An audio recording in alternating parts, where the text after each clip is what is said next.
और आपका आज की वीडियो स्वागत है। आज जो वीडियो हम लेकर आए हैं उसका टाइटल है प्लेन क्रैश की वजह जानकर सर पीट लेंगे पाकिस्तान प्लेन क्रैश तारीख एपिसोड 707। तो चलिए जानते हैं इस वीडियो में, लेकिन उससे पहले इस वीडियो चैनल का ओरिजिनल लिंक आपको हमारी वीडियो की डिस्क्रिप्शन मिल जाएगा। सब्सक्राइब करिए, लाइक शेयर का फॉलो करेंगे चैनल को। उसके अलावा blog channel link Instagram link भी हमारी वीडियो की डिस्क्रिप्शन मिल जाएगा। सब्सक्राइब करिए, लाइक शेयर का फॉलो करें। चलिए देख लेते हैं ये वीडियो। इंशाअल्लाह सब ठीक होगा।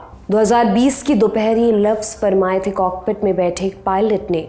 ठीक इसी वक्त प्लेन के तमाम सायरन चिल्ला चिल्ला कर कह रहे थे संभल जाओ। एयर ट्रैफिक कंट्रोल से आवाज़ आ रही थी संभल के, बच के।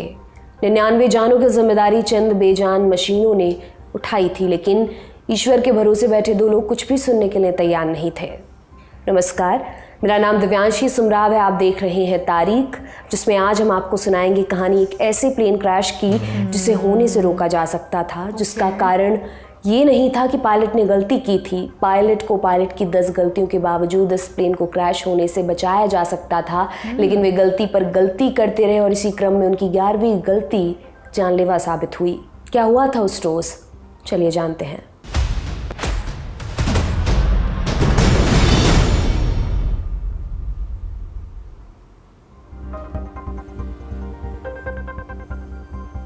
बैंक ऑफ पंजाब के प्रेसिडेंट जफर मसूद अच्छे मूड में थे। बड़े दिनों बाद कराची जा रहे थे। प्लेन में उन्हें विंडो सीट मिली थी। 2 दिन बाद ईद थी, इसलिए पूरे प्लेन में खुशी का माहौल था। इधर जफर भी ईद के ख्यालों में थे कि तभी उन्हें पता चला उनकी सीट बदल गई है। उन्हें विंडो सीट से आयल वाली सीट में शिफ्ट कर दिया गया। इधर प्लेन ने उड़ान भरी और कुछ ही देर में खिड़की से नीचे पूरा लाहौर दिखने लगा। कराची तक का सफ़र महज 1.5 घंटे लंबा था, जैसा आमतौर पर होता है। फ़्लाइट के दौरान कुछ दिक्कतें भी आईं, लेकिन कुल मिलाकर सफ़र लगभग पूरा हो गया था। लगभग इसलिए कहा क्योंकि सफ़र का आखिरी हिस्सा अभी बाकी था। कराची से 10 मिनट पहले प्लेन में लैंडिंग की तैयारी शुरू हुई। प्लेन की चोंच नीचे की तरफ झुकी और वो कराची एयरपोर्ट पर लैंडिंग के लिए उतरने लगा। जफ़र भी प्लेन से उतरने के लिए तैयार हो ही रहे थे कि अचानक उन्हें एक अजीब नज़ारा दिखाई दिया। प्लेन रनवे पर उतरा और फिर अचानक दोबारा टेक ऑफ कर गया। किसी को कुछ समझ आता उससे पहले ही प्लेन जोरों से हिलने लगा। लोगों ने बाहर देखा तो इंजन से धुआं सा निकल रहा था। अलार्म की आवाज़ अलग सुनाई दे रही थी। सभी को अंदाज़ा हो गया कि कुछ गड़बड़ हुई है। जफ़र को अंदेशा हुआ कि प्लेन क्रैश भी कर सकता है। उन्होंने अपनी आंखें बंद कर लीं। जफ़र बार बार खुद से एक ही चीज़ पूछ रहे थे, अगर प्लेन क्रैश हो गया तो? खुद को ज़्यादा धार्मिक ना मानने वाले जफ़र को उस रोज़ अपने मन से एक आवाज़ सुनाई दी, मैं बच जाऊंगा। जफ़र और कुछ सोच पाते इससे पहले ही उन्हें बेहोशी छा गई। होश आया तो वो अस्पताल में थे। शरीर की कई हड्डियां टूट चुकी थीं, लिगामेंट दरक चुके थे, लेकिन इसके बावजूद जफ़र उस दिन दुनिया में किस्मत के सबसे धनी व्यक्ति थे। बेहोश होने के 30 सेकंड बाद जफ़र का प्लेन सच में क्रैश कर गया। इसके बाद जो कुछ हुआ, जफ़र उसे खुद चमत्कार का नाम देते हैं। प्लेन कराची के एक बेहद घने रिहायशी इलाके में जाकर इमारतों से टकरा गया था। जफ़र जिस आयल वाली सीट पर बैठे थे, प्लेन ठीक वहीं से 2 टुकड़ों में बट गया। जफ़र की सीट प्लेन से उखड़कर बाहर छिटक गई और जफ़र सीधे जाकर गिरे किसी इमारत की 3री मंजिल के कमरे में। किस्मत से जफ़र कुछ इस एंगल से गिरे कि उनके शरीर में चोट आई, लेकिन जान बच गई। जफ़र जैसी किस्मत उनके अलावा सिर्फ एक और व्यक्ति की थी। प्लेन में बैठे बाकी सभी यात्री इस दुर्घटना में मारे गए। पायलट और क्रू की भी जान चली गई। पाकिस्तान की एक फेमस अदाकारा और आर्मी के कुछ अफसर भी इस हादसे में अपनी जान गंवा बैठे। मरने वालों की कुल संख्या थी 98। यह हादसा हुआ कैसे? क्या प्लेन में कोई खराबी थी? ये महज एक इत्तेफाक था या इसके पीछे इंसान की गलती का हाथ था? तारीख 22 मई 2020, जगह लाहौर का Allama Iqbal international airport. Pakistan international airline की फ़्लाइट 8303 उड़ान भरने वाली थी। इसका डेस्टिनेशन था जिन्ना इंटरनेशनल एयरपोर्ट कराची। ये उस दौर की बात है जब पूरी दुनिया कोविड की गिरफ्त में थी। रमज़ान का महीना चल रहा था। 2 दिन बाद ईद थी। प्लेन में सवार 91 यात्री अपने परिवार वालों से मिलने जा रहे थे। अधिकतर लोगों ने रोज़ा रखा था, जिनमें पायलट और को पायलट भी शामिल थे। इस प्लेन को उड़ा रहे थे 2 लोग। फ़्लाइट के कैप्टन सज्जाद गुल, उम्र 58 साल, 17,000 घंटे उड़ान का अनुभव। फर्स्ट ऑफिसर उस्मान आज़म, उम्र 33 साल, 10 साल से नौकरी कर रहे थे। हालांकि उड़ान का अनुभव सिर्फ 2100 घंटे था। एक ख़ास बात और, प्लेन उस रोज़ उस्मान आज़म को उड़ाना था, जबकि कप्तान सज्जाद गुल को उन्हें मॉनिटर करना था। दोपहर 1:05 पर प्लेन ने टेक ऑफ किया। साफ सुहाना मौसम। अगले 1 घंटे 20 मिनट तक प्लेन 34,000 फीट की ऊंचाई पर उड़ता रहा। 2:20 पर फर्स्ट ऑफिसर उस्मान आज़म ने लैंडिंग की तैयारियां शुरू कर दी। आगे क्या हुआ ये समझने से पहले आपको प्लेन के कैप्टन के बारे में कुछ बातें जाननी ज़रूरी हैं। कैप्टन सज्जाद गुल पिछले 24 साल से पाकिस्तान इंटरनेशनल एयरलाइन के लिए काम कर रहे थे। 1996 में उन्होंने पहली बार पायलट के लाइसेंस के लिए अप्लाई किया, लेकिन साइकोलॉजिकल एवैल्यूएशन में वो फेल हो गए। साइकोलॉजिस्ट के अनुसार सज्जाद तुनक मिजाज थे, इंटेलिजेंस के मामले में उनका स्कोर बिलो एवरेज था और प्लेन उड़ाने के लिए ज़रूरी काबिलियत मसलन स्पेस का अंदाज़ा, स्ट्रेस झेलने की क्षमता, इनमें भी सज्जाद फेल थे। इसके बावजूद सज्जाद को लाइसेंस मिल गया। कैसे?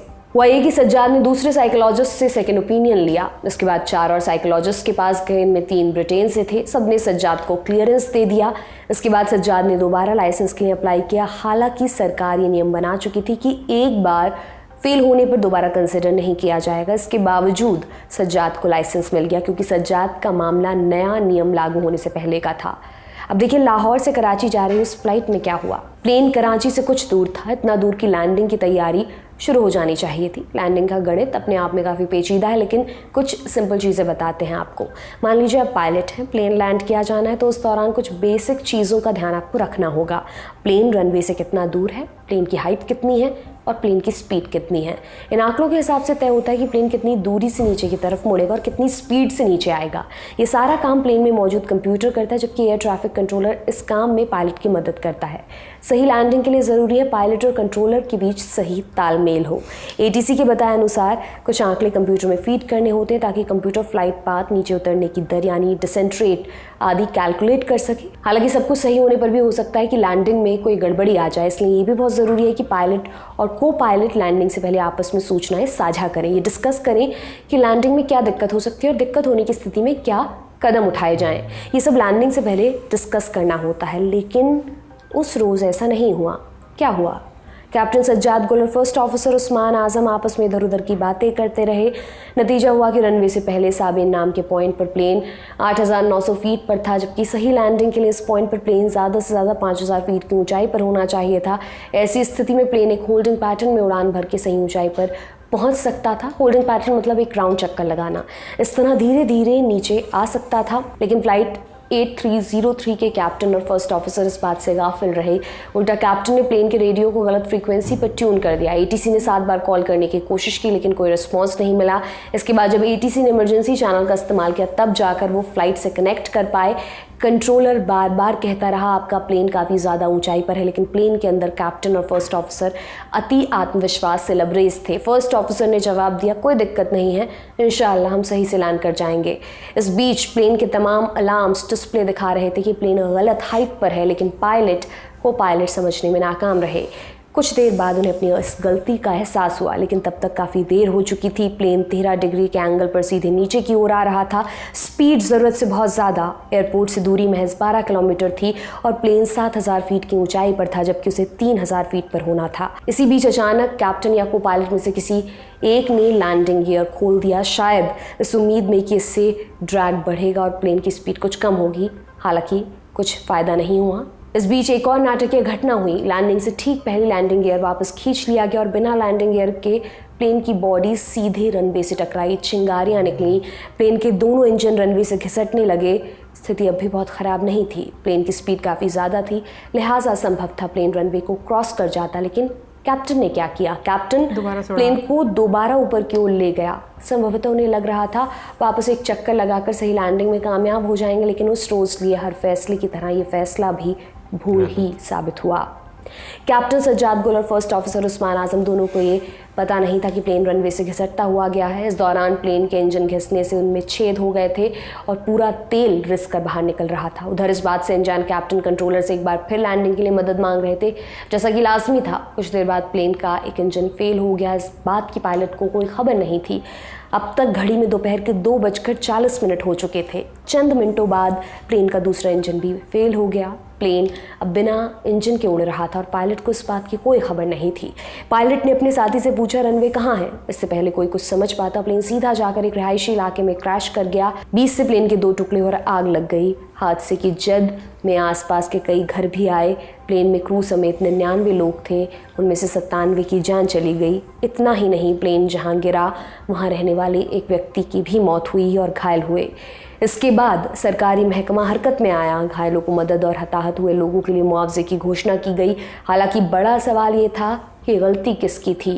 पाकिस्तान सरकार ने प्लेन क्रैश की तहकीकात का आदेश दिया, जिसका रिजल्ट आया साल 2024 फरवरी के महीने में।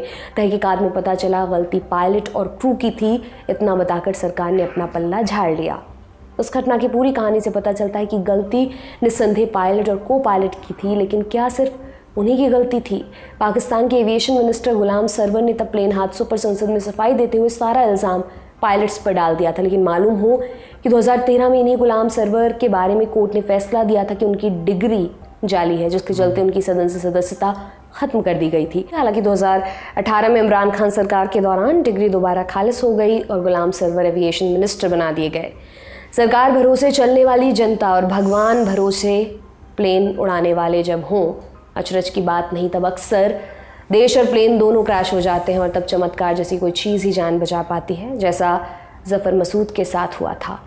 बहरहाल आज के एपिसोड में इतना ही। ये तमाम जानकारी आपके लिए इकट्ठा की थी हमारे साथी कमल भट्ट ने। देखते रहिए दी लंदन टॉप। बहुत बहुत शुक्रिया। 2020 में जो है ये होने वाला जो पीए का एयर क्रैश था, इसे लगभग जो है वो 4 साल जो है वो पूरे हो चुके हुए हैं। तो सबसे बड़ी चीज़ मैं ये कहना चाहूँगा कि भाई एक रिपोर्ट आने में जो है ना वो 4 साल जो है वो लगे, जिसमें जो है ना इन द एंड आपको हमेशा की तरह जो है भाई जो चालक दल है वो बेशक आपको ट्रेन में देखने को मिले, प्लेन में देखने को मिले, भाई उन्हें ही जिम्मेदार ठहरा दो क्योंकि वो कौन सा जिंदा है। तो ये चीज़ जो है ना आपको एक बहुत कॉमन जो है वो देखने को मिलती है। लेकिन हाँ भाई जो मेरा ख्याल है कि ये जो इसके बाद इश्यूज़ क्रिएट हुए थे काफ़ी ज़्यादा जो है ना आपको देखने को मिला था कि पायलट्स की जो है वो डिग्रियां जो है वो आपको नकली जो है वो देखने को मिली। बहुत सारे और भी मामला जो है वो इस तरह के सामने है, जिसे देख के लिटरली पाकिस्तानी अवाम जो है वो बहुत ज़्यादा शॉक्ड थी कि भाई हो क्या रहा है। बिल्कुल। और 22 मई को यह हादसा हुआ था 2020 में। तो मैं कहूँगी ये भी लाइक अगर देखा जाए तो 22 मई को गुजरे हुए इतना दिन नहीं हुए कि 4 साल इस हादसे को हो गए हैं। बट मैं ये बात बोलूँगी कि एक क्वेश्चन ये भी तो बनता है कि जैसे उनका एक आप कह लो कि साइकोलॉजिकल इशू जो है वो बताया गया। नो डाउट वो अब इस दुनिया में नहीं है, तो आपको नहीं पता कि एक्चुअल में क्या प्रॉब्लम हो सकती है। लेकिन जो रिपोर्ट्स के अनुसार आपको ये बात पता चलती है, तो बात तो फिर जो डिपार्टमेंट्स हैं जो उनको अलाउ करते हैं, जो एक क्लियरेंस देते हैं, उन पर भी आनी चाहिए कि आप उनको किस तरीके से फिर बेहतर करते हो। कि अगर वो लोग एक चिट दे देते हैं, क्लियरेंस चिट दे देते हैं, और उसके बाद आप ऐसे आपके लोग के एम्प्लॉयज़ रखते हो, इट मीन्स कि आप बहुत सारे लोगों की जानों का सौदा कर रहे हैं। तो मुझे लगता है कि सिर्फ एक हम लोगों को जो पॉइंट आउट चीज़ ये नहीं करनी चाहिए कि पायलट की सारी गलती है, पीछे से जो डिपार्टमेंट्स हैं उनकी भी गलती है जो कि अपॉइंट करते हैं। यार देखा जाए ना बहुत सारे सवाल जो है वो उठते हैं, क्योंकि अगर देखा जाए तो 1960 की दिहाई में जो है वो पीआईए एक जो है ना पाकिस्तान में बहुत अच्छा जो है उसे कंसीडर किया जाता था। तो टाइम के साथ साथ जो है ना बजाय इसके मज़ीद जो है उसमें सर्विसेज जो है वो अच्छी होती हैं। आपको एक चीज़ नज़र आती है कि भाई बहुत तेज़ी से जो है ग्राफ जो है डिक्लाइन हुआ है, डिक्लाइन की तरफ गया है। बेशक वो क्या नाम लेते हैं, आप पीए की परफॉर्मेंस की बात करें, बेशक आप पब्लिक ट्रस्ट की बात करें, वो भी आपको बहुत तेज़ी से जो है ना वो डाउन होता हुआ जो है दिखाई दिया है। फैक्टर सारे पता होते हैं कि भाई ये वजूहात हैं, टाइम पे आप फ्लाइट लेकर नहीं जा रहे, पैसेंजर्स को आप क्या अंदर सुविधाएं दे रही हैं, आप उन्हें जो है वो कहते हैं थोड़ी बहुत छूट दे देना, उसमें वो आप क्या जो है वो आपका एक तरीके कार है। ये सारी चीज़ों को मेरा ख्याल है इग्नोर किया जाता है। वरना अगर आप करना चाहें तो बहुत सारी ऐसी चीज़ें हैं जो गवर्नमेंट के हाथ में होती है और वो चाहे उसे बहुत अच्छे तरीके से जो है ना वो हैंडल कर सकती हैं। तो मेरा ख्याल है कि भाई बजाय इसके कि आप जो है ना कि एक स्पेसिफिक बंदे पर जो है मुद्दा डाल दें, आपको जो है ना उस अदारे की, उस डिपार्टमेंट की बेहतरी के लिए जो है वो मज़ीद सोचना चाहिए। क्योंकि हम देखें तो पाकिस्तान में इससे पहले एक और हादसा हुआ था जो स्कर्दू से इस्लामाबाद फ़्लाइट आ रही थी, वो भी इसी तरह बिल्कुल सही फ़्लाइट उड़ रही थी और एकदम वो जो है गिर गई, बिल्कुल। ठीक है ना। उसकी भी फुटेज जो है वो सामने आई थी, इसकी फुटेज भी जो है वो सामने आई कि अच्छा भला भाई जहाज रनवे की तरफ जा रहा है, लैंड करने वाला एकदम जो है वो आबादी पे जो है वो गिर गया। फिर इस्लामाबाद में भी तो हुआ था, लाइक मार्गला हिल्स में, हाँ बिल्कुल। वो भी हादसा हुआ। एयरबस वो एयर ब्लू थी, सॉरी एयर ब्लू थी वो। और मैं ये बात बोलूँगी कि मतलब ये वाकई में इस तरह का हादसा था जिस पर पूरी कौम बहुत ज़्यादा अफसुर्दा थी। लाइक जैसे बताया भी गया कि ईद में कुछ दिन ही बाकी रह गए थे और मतलब सब लोग, मुझे अच्छे से याद है कि बहुत एक आप कह लो कि पूरे मुल्क में आपको अफसुर्दगी की एक लहर जो है वो नज़र आ रही थी। लेकिन मैं एक चीज़ ये भी सोचती हूँ कि अगर आप मुद्दा उठाने पर आओ तो बहुत सारे क्वेश्चन जो हैं वो रेज होते हैं, बट उसके साथ साथ लोगों में इतनी, मैं कहती हूँ उनके पास इतना जहन भी तो होना चाहिए, इतना शाउर भी तो होना चाहिए। उनको अलग से ऐसे झमेलों में फंसा दिया गया है कि कुछ भी होता है कंट्री में, आपने उनको एक ऐसी आड़ डाल दी कि कुछ दिन बात करने के बाद वो मुद्दा साइड पर हो जाता है और किसी को याद भी नहीं रहता उसके बारे में। और फिर जैसे इस रिपोर्ट को आने में 4 साल लगे हैं और लोगों को 4 साल बाद पिछले साल की बात याद नहीं रहती क्योंकि वो इस तरह के मसले मसालों में घिरे हुए हैं, तो 4 साल बाद वो क्या क्वेश्चंस रेज करेंगे। तो मुझे लगता है कि ये चीज़ें जो हैं बहुत सारी जगहों पर सही करने की ज़रूरत है, फिर जाकर इस तरह की चीज़ों पर मुझे लगता है कि आप सही काम कर सकते हैं। एनीवे गाइस, ये तो थी हमारी आज की वीडियो। आप ज़रूर बताइएगा कि आपका क्या कहना है इसके बारे में, और इसी के साथ ही मौजूद वीडियो चैनल करें वीडियो 90%। बाय।